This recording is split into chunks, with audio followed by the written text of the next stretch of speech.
to Block and Build, a podcast from Convergence Magazine. I'm producer Josh Elstro, filling in this week for Caden Mock. On this show, we are building a roadmap for the movement that's working to block the impacts of rising authoritarianism while building the strength and resilience of the broad front we need to win. On today's show, we are continuing our Start Where You Are series about unique organizing projects popping up around different hobby and fan communities. I'll be speaking with the founder of New Save Collective, Sajal Nasrallah, and one of the group's moderators known by her screen name, Magic Mayhem. New Save Collective is a group of video game players, developers, content creators, and more who are organizing to build a kinder and more progressive culture in the gaming world, which has been overrun by far-right reactionaries on the player side and AI-obsessed corporate greed on the developer and publisher side. But of course, first, these headlines. Let's start by taking a moment to assess the state of ICE, CBP, and DHS.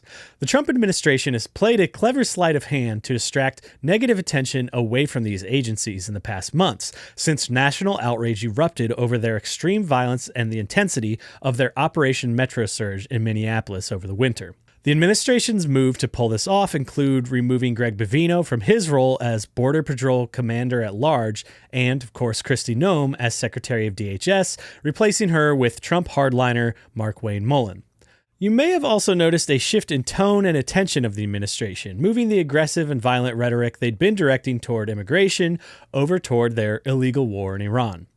Meanwhile, as they've successfully diverted some of that attention, the violence, cruelty, and expense of their immigration policy marches on. A recent report in the Washington Post documented their continued pursuit of massive warehousing real estate for illegal detention. While progress on some of these warehouse projects is being tied up state by state in all kinds of legal conundrums, the administration's effort to build privatized, and let's be honest about what this is, for-profit concentration camps shows no sign of slowing.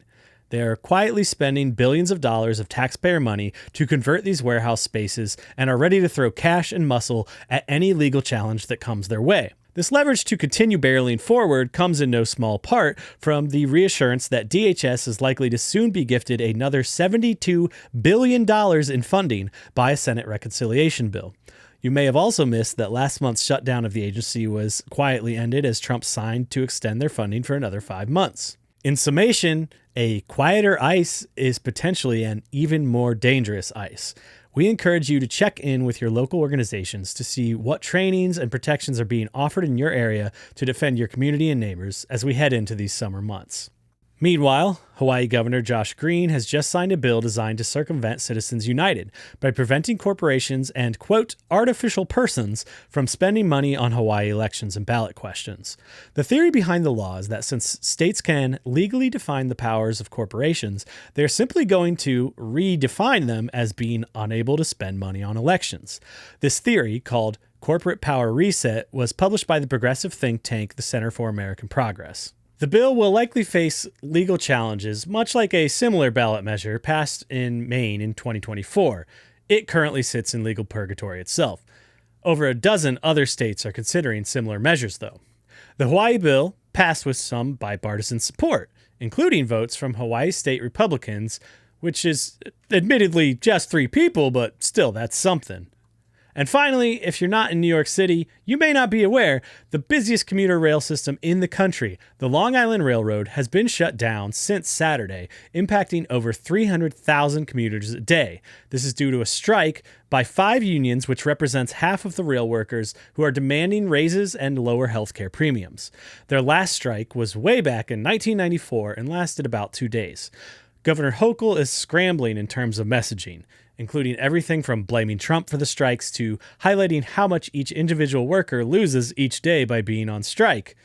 But as always, solidarity to the workers forever. Hey everybody, this is Maurice Mitchell, National Director of the Working Families Party. I read and give to Convergence because it has become a home for me to engage in critical analysis, find practical advice for organizing and strategy, and inspiration in the belief that a better world is not only possible, we can build it. To make either a one-time donation or become a sustaining member, visit convergencemag.com/donate. You can find a direct link in the show notes. Thanks for listening.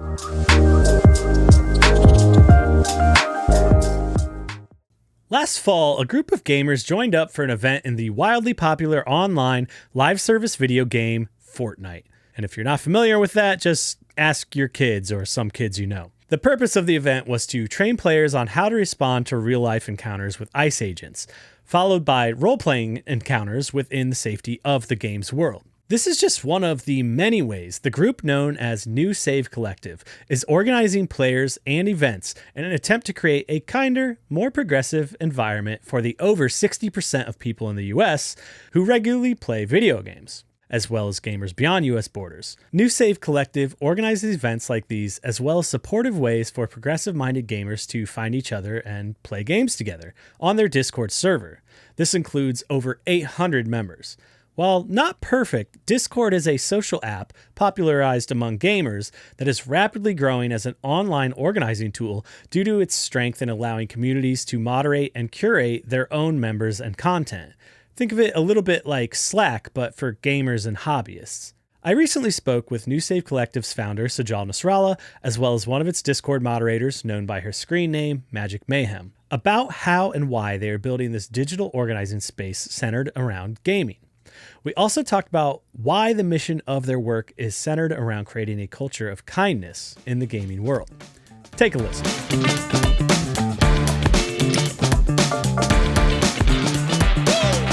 I'm now joined by the founder of New Save Collective, Sajal Nasrallah, also known online as Peter Breadface. Sajal, thanks so much for joining us today. Thanks for having us. And I'm joined by one of the moderators for New Save Collective's Discord server, who prefers to go by her screen name, Magic Mayhem. Magic, thanks for joining as well. Thanks for having us. So first, let's get in and talk a little bit about what exactly is New Save Collective, where the idea came from. So Sajal, what gave you the idea for a gamer organizing group as a necessary intervention that needed some resources put behind it at this time?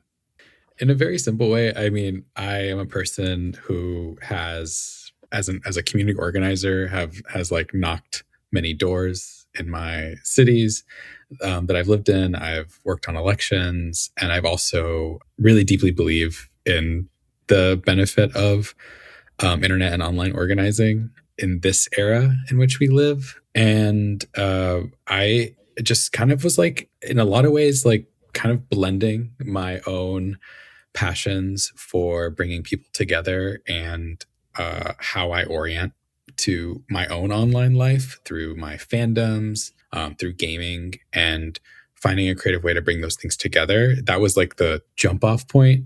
The rest is really spending time and embedding myself in the fandoms and gamer worlds that I was part of that's when it really started to open up. And I was like, oh, there's actually a lot going on here. In short, as an organizer and as a mass organizer, I really want to be where people are. And when I think about the internet and the different constituencies that make up the user base of it, gamers not only are an incredibly massive part of that broader constituency of who makes up the internet. Just to drop a little factoid, I mean, it's the gaming industry is larger than the Hollywood and music industry combined, just to kind of put that piece together. But also, gamers have access to the most connective social features that exist on the internet right now. The platforms, the forums, the chat rooms, the mics on, the proximity chats, all these kinds of things are really powerful tools to build relationships online that really eclipse and overpower anything that we think of when we think of relational organizing that we could accomplish with email or with broadcast messaging tools. And so that's something I'm really excited about organizing gamers in a really simple way. The opportunity just is immense. There's way more to get into though. Yeah, and I've been sort of loosely participating and sort of observing the Discord, and I'm somebody that's I think I'm of a certain age that Discord's been hard for me to wrap my brain around as especially an organizing tool, but even just a social communication tool. But now I've seen some of the cool stuff that we'll talk about that's being done through Discord as a tool and a platform with NSC that I'm I'm kind of getting the potential of this online organizing, which leads me to you, Magic, as one of the Discord server mods. How did you get involved, and was it something that you were specifically looking for, like a right-sized political organizing project for yourself, or did you come just looking for a like-minded community and found yourself taking on a little bit more? It was definitely the like-minded community. We have an intake form where we put whether or not we would like to be recruited for leadership positions, and I answered no. And I go in there to change my roles now, and it cracks me up because it still says no. It's like, I'm just here to hang. And I just really felt like drawn to what we were doing and what we were building at the very like base level when we first started to gain traction. And Sejal was like asking for moderators to step up. And I felt like it was one of those things that it just kind of felt like it was the right move. It was something I cared about this community at that point. I cared about, the things that we were talking about wanting to change in the world, not even just like gaming. And it felt like a place where we could actually meet people on that level. Everybody is in their phones. Discord is in your phone. Like it's so easy to connect to people this way and to actually make a change. We hear it all the time. We hear it as like people they'll come in their first meeting and they're like, I have never had a place like this. I've been looking for a place like this. And it felt like that for me from the beginning. So yeah, I've always wanted to be a more like outward organizer. I went to a school where that was very important and that was important to me. But my family has people in it that would be vulnerable if I were to be out there on the front line organizing. And this is a way that I can do something without like having to, in my, perception, be unsafe, which has been such a gift. Yeah, I second that. Like, I love this sort of accessibility aspect to organizing of this like online model. And we'll talk more about like the specifics of all this, but like I want to spend some time first setting up the sort of why of exploring this intersection of video games and political organizing. So I'll say we at Convergence, we have this sort of internal like quote unquote cheer where we jokingly say like contend every space, and I'm a lifelong gamer. And when I discovered NSC, I was like, oh, this is such a breath of fresh air because I've been on the left and a gamer my whole life. And ever since Gamergate, I think there's pretty good evidence it played a significant part in building the youth component of the Trump 2016 like MAGA base and that early coalition. And so gaming, it's been a space that a lot of folks on the left, though, it seems like we've sort of shrugged off as either like it's hopelessly lost to the right, or we just don't even think that it's relevant to movement building. So like I agree there are tons of pipelines in the online gaming space to the right. And I also contend like this is a huge problem the left needs to address because it's like where young people are. And like again, it's disheartening for me because like for me, like the games I was playing are a lot of where my values came from. Like Sajal, I see you're wearing a Final Fantasy VII t-shirt. Like that's the game that taught me about climate change and corporate greed way back in 1997. And that's been the kind of thing that I've been drawn to in gaming my whole life. So that's sort of my background and why I think this is kind of an important space to contend. But I want the two of you to just talk about your own personal thoughts around that. How are you thinking about the current political influence and the landscape of gaming? And what type of interventions do you seek to make through NSC or otherwise? Yeah, I love like repping Final Fantasy VII, and but then also in doing this work, I'm like, gosh, I'm really like outing myself as a boomer sometimes. Yeah. Like I'm like, there's so many more games now, and then like, and also like, yeah, that was a really important game to me. A lot of the time that I've spent in gaming for pleasure has led me to people. I've met people. I've been a competitive gamer.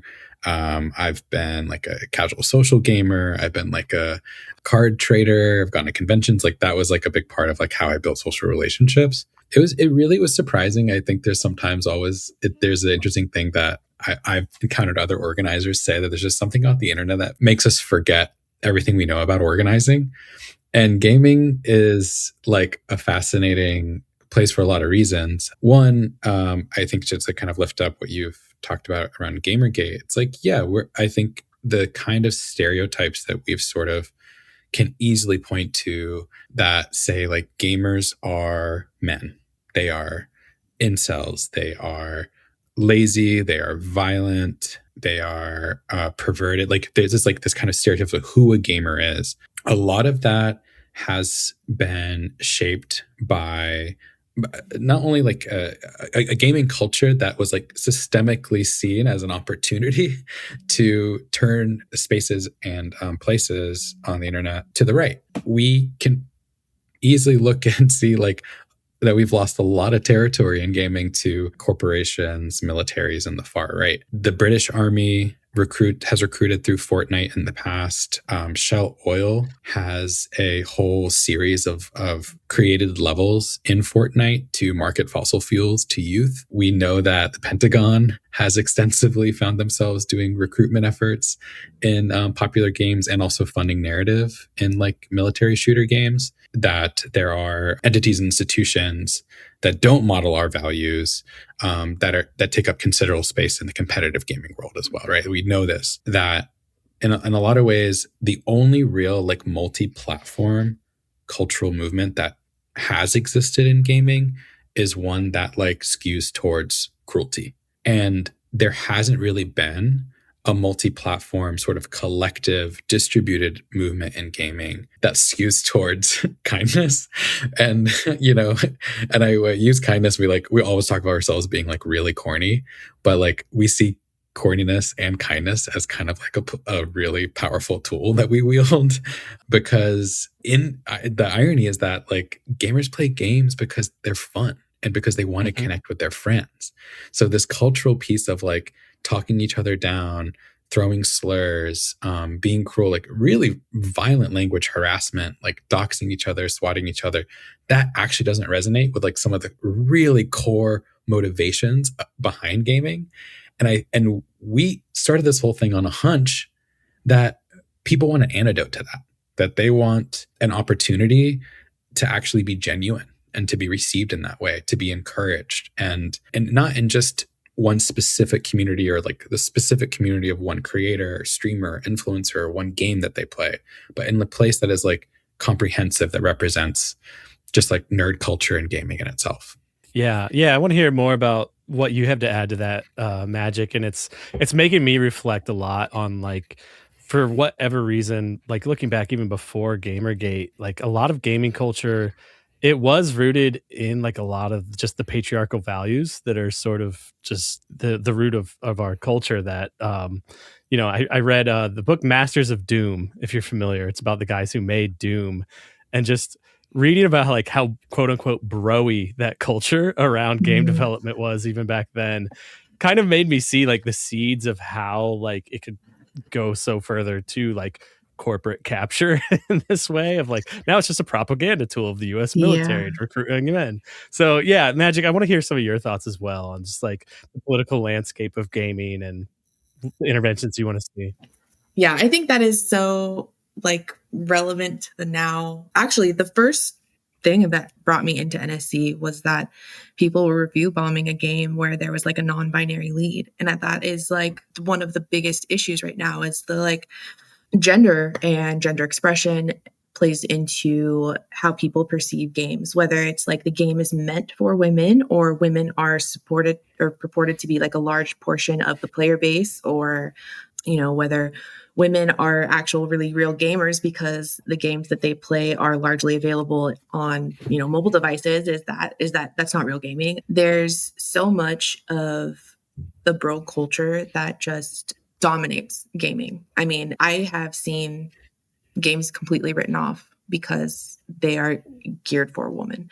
Men are like, the reviews, they'll be just like, oh, who would even play this? Like 50% of the world's population are women. Who would play this game where you could be a woman and you can be like a woman who fights and does things? Like we see man after man be the main character of these games that the studios are putting out. And like when the main character is a woman, I think that happened in the one with the Hornet. She was the main character. It was a sequel, and the first one was are you talking about Silk Song? Yes, Silk Song. Yes. So the first one was like a great game. And the second one was also, by everybody who actually played it, was a great game. And then like so many people wouldn't even play it because the main character was a woman. Which is, I'm just going to note, like my wife Yeah. saw me playing that game for all of 5 minutes and clocked it as like, oh my gosh, this is so like matriarchal in like a very positive way. And she was like, I could hang with this, you know? So interesting that you bring up the matriarchal thing, because like nature is matriarchal. We see that pattern happen on its own everywhere. Why wouldn't it happen in the gaming sphere? It's just because men feel that they own it. The gaming men who are like, well, this is my space. You can't be here. We were talking about this in that meeting the other day, and it's just our members brought up that they think that it's just because men feel like they're entitled to the space because they've been treated like it's their space. And even though women have always existed as gamers, women have always played games, women have always existed as like main characters in games, because it's such a big hot button thing now where gaming belongs to men, they get offended and upset that those roles are still present and still available. Meanwhile, I play Arc Raiders as like my main game, and most of the men that I see running around on the map are playing as female characters. So it's so interesting that when it's like, that's your only option, you like throw a fit, but like when given the choice, you'll do it anyway. Yeah. I just think that's really interesting. And I think this loops back to like political organizing, that like we now have evidence that MAGA strategists like Steve Bannon were looking at like the Gamergate moment and movement and saying like, this is a place we need to intervene because we can build power here. And it's interesting to see an effort to slowly start chipping away at that on the left. So I guess I'll pass this to you first, Sajal. Like, is there a like an even bigger picture, a strategy or theory of change around how NSC, or even bigger, like you see we can contend in this space? Yeah, this kind of like comes right off of the stuff that Magic was saying. It's just like the way that the entire like ecosystem of platforms that gamers congregate in are also really stacked in a way, like rigged in a way to support the kind of cruelty that we're talking about, to support the kind of voices who have historically kind of like eroded like any kind of like positive culture that could really thrive in a multi-platform gaming space. But what we're learning now is like, especially after the pandemic, is like those voices really are not the majority, but they are the loudest and they are the most institutionalized. And I think like when we think about games and like New Save Collective in the broader like gaming sphere, we had a lot of opportunities to really, and we still do, to really think about a campaign. For example, there's no shortage of issues to campaign on in regards to the games industry, et cetera, that we could like cultivate a base around and put together a platform that could really put pressure on a target. It was really important to us in the beginning stages, that we talked about this a lot, about leading with belonging before we got to and shaping that as like the core purpose of our group before we got to the like action piece. And then that was kind of the early framework. And then we were like, wait, a lot of this belonging work feels very radical in this space. And the kind of feedback that we were getting was like that. And we've always been like, we want to serve gamers things that they're interested in and concerned about. So during the uptick of violence and abductions led by ICE, we created a event and partnered with immigrant activists with this group called Immigrants Belong, to do Know Your Rights oriented streams and games within Fortnite and GTA 5. And people came, and there was a lot of intrigue, and there was a lot of interest when Discord was talking about age verification policies that were going to really like penalize users. We created an opportunity for like an AMA with digital security experts. We're always trying to like serve gamers like things that they care about, but we're using it as an opportunity for them to like really come together and sort of break the simulation with each other. It's interesting. I know that like this podcast has an audience of progressives, so I'll say like Naomi Klein's Doppelganger was a really influential book for me when I was really thinking about the organizing strategy for our project and how we could really be sort of an antidote to, and like almost just like sidestep the culture wars and the anti-woke Mm-hmm. mobs just by truly being ourselves Mm-hmm.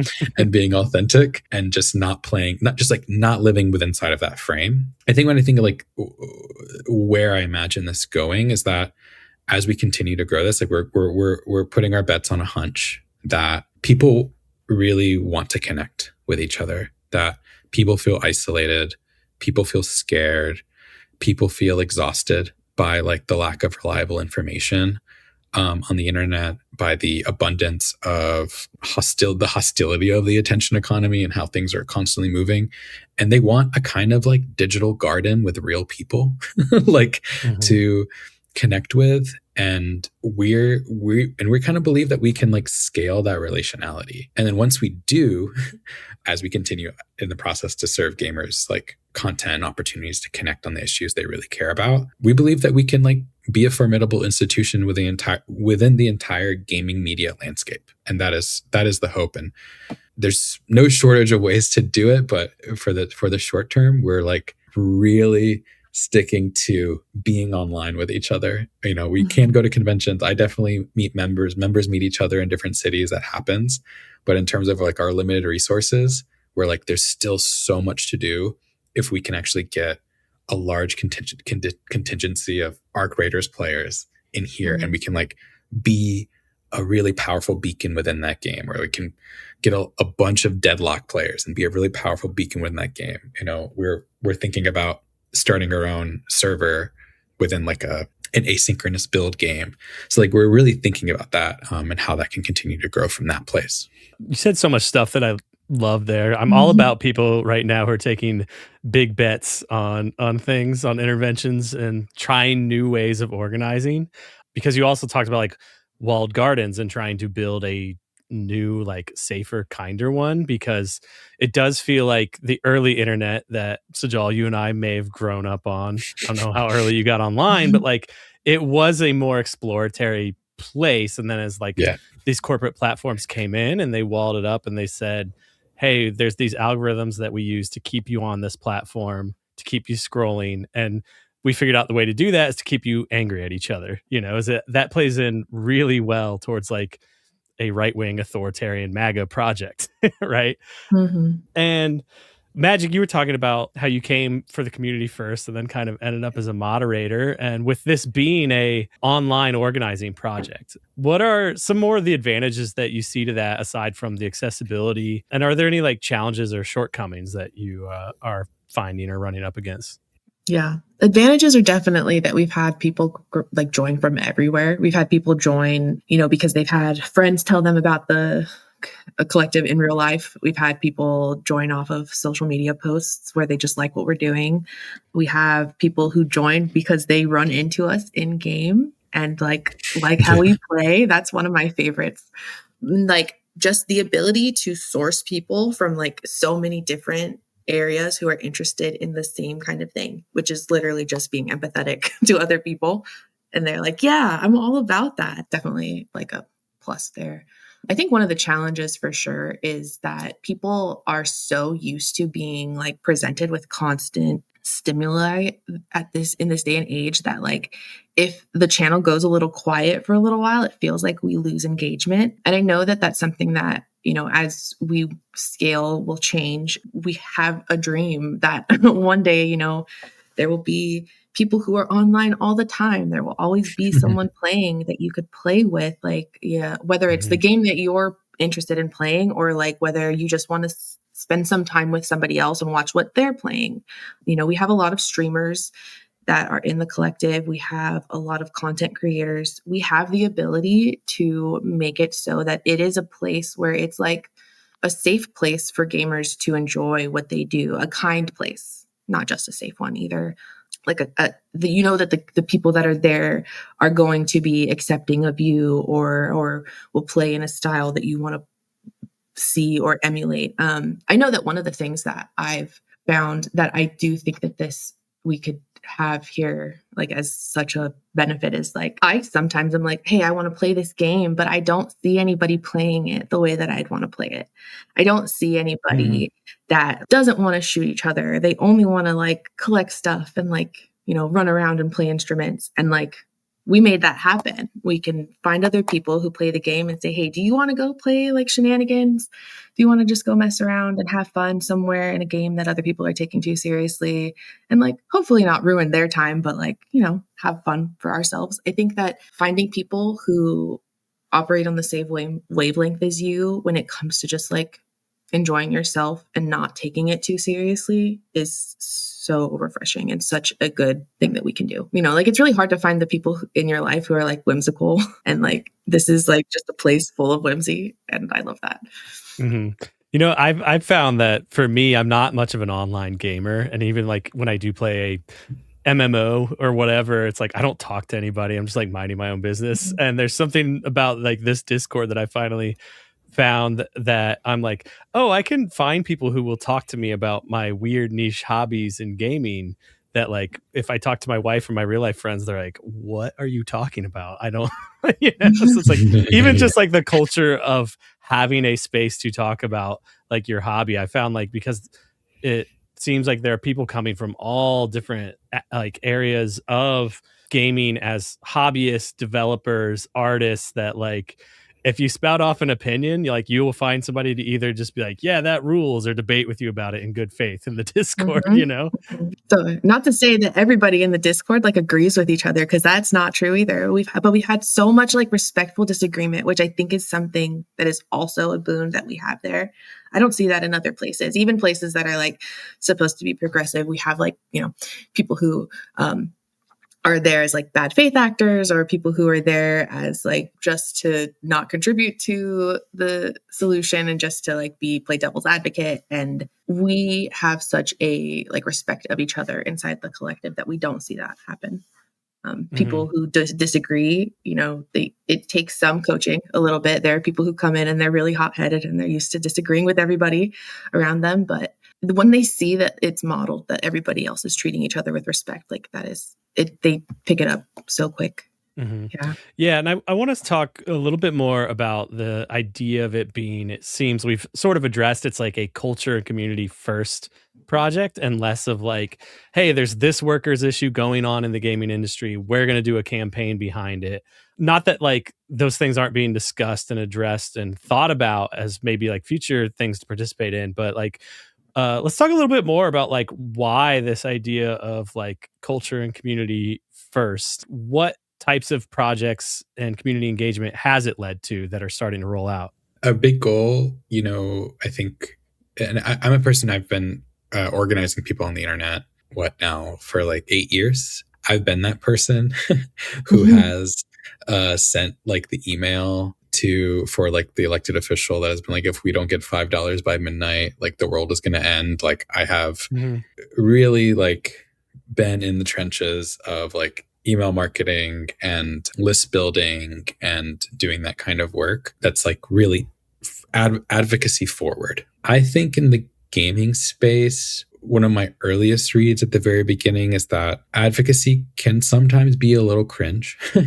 And it has in the past, especially when it's been led by like, there has been efforts to organize gamers from like the Democratic establishment. Biden had a Animal Crossing island. Okay. Like, like we were doing like Pokemon. Oh, my Pokemon face right now.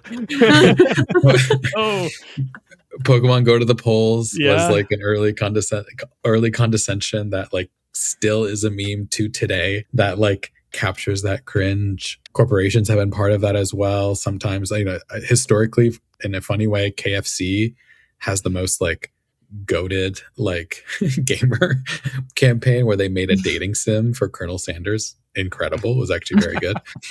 But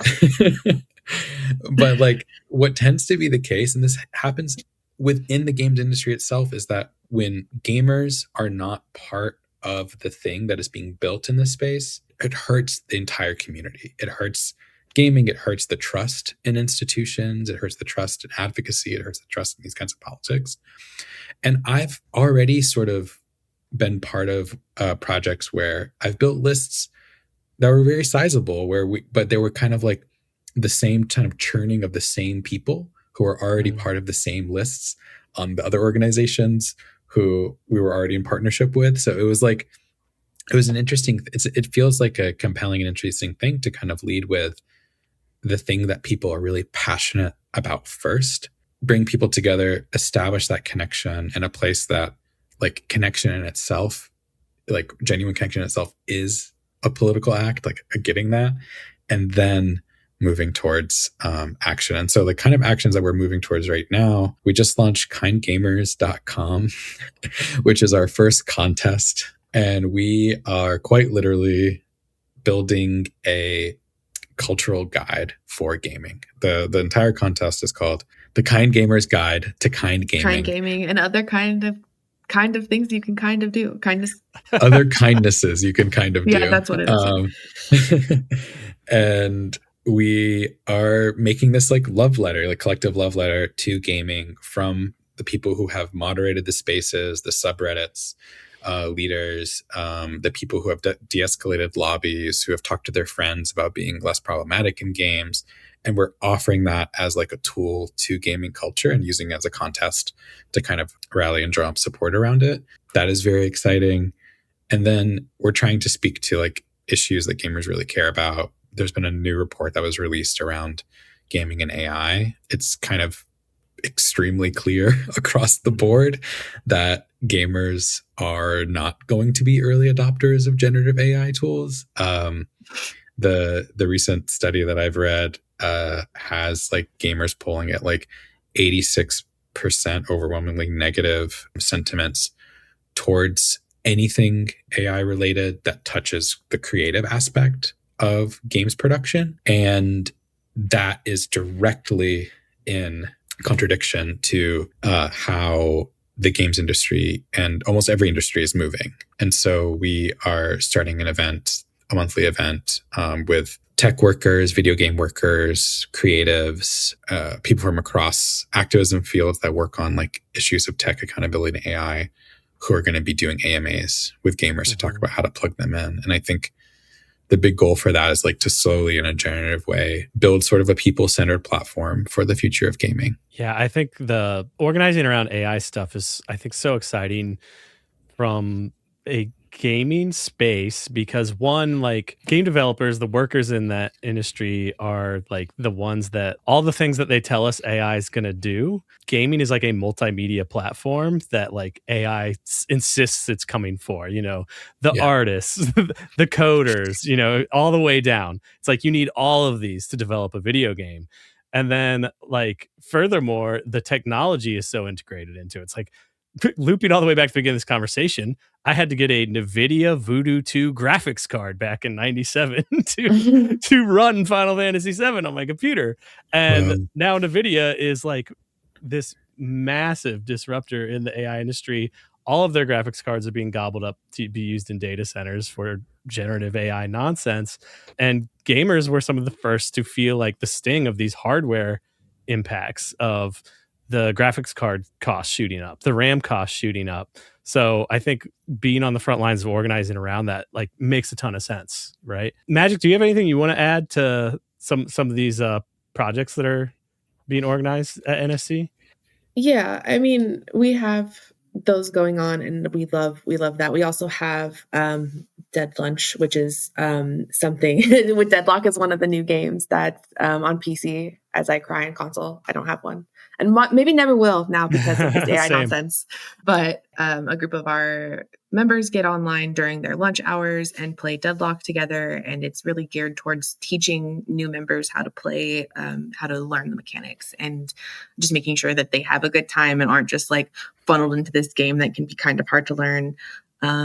We have Marvel Rivals Mondays. Our goal is to have something like every day of the week. We have not got there yet, but we're always like thinking about that. Another one that we're having is the Friend Slop nights, where we do a different. Might need to explain Friend Slop. Yeah. Okay. So Friend Slop are games that are meant to be played with your friends, and they're sort of like a term of endearment, right? Yeah. It's like the game is not the goal of the game is not to win like mega awards for like game mechanics and be like the most cutting edge new kind of thing out there. It's to like new ways for you to play with your friends and connect online and to just have fun doing different goals. It's like party games, if those could be put into a game. And there's so many available. So we have a thing where we're going to pick a different one every month and then try to get together a bunch of people and play these games together so that we can test them out. We have a little bit of funding where we'll be able to give prizes out to the first couple people that show up with their friends so we can get those games for people. So you don't have to necessarily like shell out to try it. And yeah. It's actually something like occurring to me as you're telling me about this.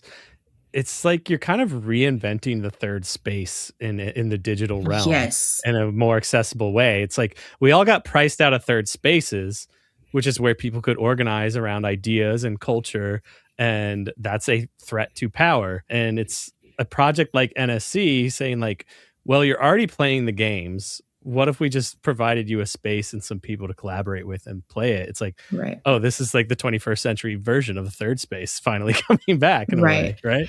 Yeah. And I think from like an organizing perspective, I think with this, like where corporations run everything now, we have as organizers the like push to also be that mega. And we really lose the ability to connect with people on a people level, which is what organizing is about. We're not supposed to be another corporation where we push like an agenda. And that happens. It feels like that happens a lot with some organizations, like it just gets to be so big where the people who are on the ground roots trying to like make things happen get left behind. And we don't want to let that happen. We have these meetings where we're like, what do you guys want to do? What should we do? Let's do things that we all want to have fun with and like, let's make it happen. And a lot of times that is getting on board with something that somebody else has brought up, like a cause that some people have brought up. We have a channel where people can talk about heavier topics, and that sometimes will get a lot of people talking, and then we'll want to do something about it. Yeah, I think like what's reminding me is like building something like what we're doing. It's like, I always think about this because like we're building our leadership team and there's a lot of autonomy in this space. Like if someone has a good idea, like it's this balance between like, yeah, we have a direction, but it's kind of like a loose set of virtues, and then like putting some energy behind something once in a while and like making sure that we're resonating with what gamers are concerned about. But like if someone has an idea, we support it. And in addition to the kind of events, like we just wrapped our first D&D campaign. We're going to have like 2 running simultaneously, basically starting next week. And yeah, like all the things that were just mentioned or suggested, this all kind of like emerges from the group. And it's great to like build in a way where like, especially like as like maybe the person who like hesitantly turned this stone over to see what was under, to be like, wow, like I didn't know we were going to be doing that. That's cool. Like it's awesome. I love that. And I hope I continue to be like more and more out of the picture as things grow. Yeah, I mean it's been, like I said, I've been sort of lurking as we prepared this, and it's been exciting to watch it grow just in the last like month or two. To wrap up, like I talked about like my own experience being like, ooh, online gaming, everybody's so mean and toxic, and like, oh, or I'm not good enough.